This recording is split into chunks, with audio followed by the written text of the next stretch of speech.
Welcome back. We have new information just into CNN about the Guatemalan migrant girl who died in U.S. Border Patrol custody last weekend. Despite the outrage following the 7-year-old's death, the Guatemalan consul now tells CNN her father has no complaints with how U.S. agents treated them. Jacqueline Caal Maquin and her dad were detained in a remote part of New Mexico on December 6th. She got sick just after they were picked up by U.S. agents, some 90 minutes from the nearest processing station. Now, Maquin died less than 48 hours later. Critics are blaming the Trump administration's broader border policies, saying they've led to more dangerous crossings in isolated areas. CNN's Ed Lavandera just spoke with the Guatemalan consul, who had an extensive meeting with the grieving father. And Ed, what have you learned?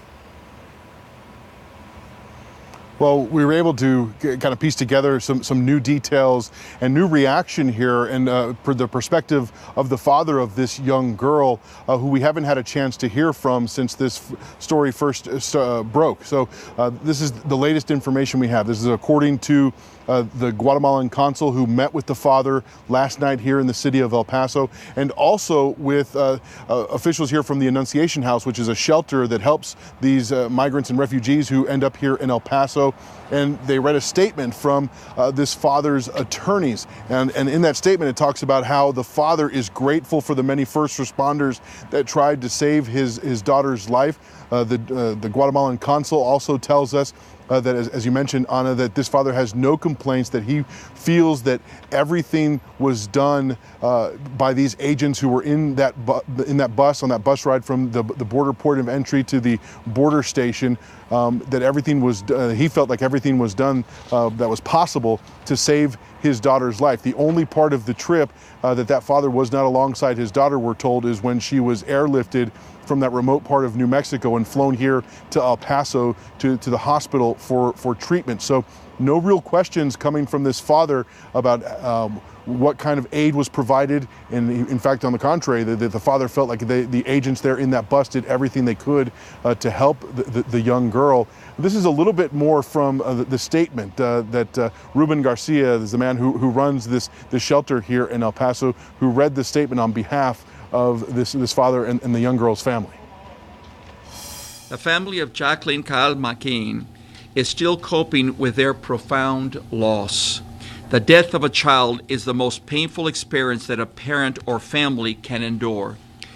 Jacqueline, just 5 days past her 7th birthday, was a beautiful and loving child.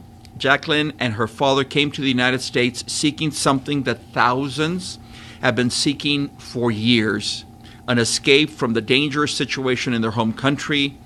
This was their right under U.S. and international law. But it is a journey that had resulted in tragedy.